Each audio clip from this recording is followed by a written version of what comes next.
打开遥控器包装，检查配件是否完整。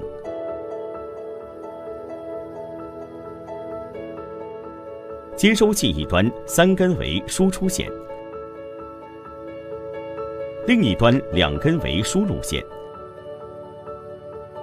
安装前，请先确保电路已经断开。接收器出线端3根线与电机主线按颜色对接。接收器入线端白线接家用零线，黑色接家用火线。将电线整理好后，盖好吊钟，拧紧螺丝。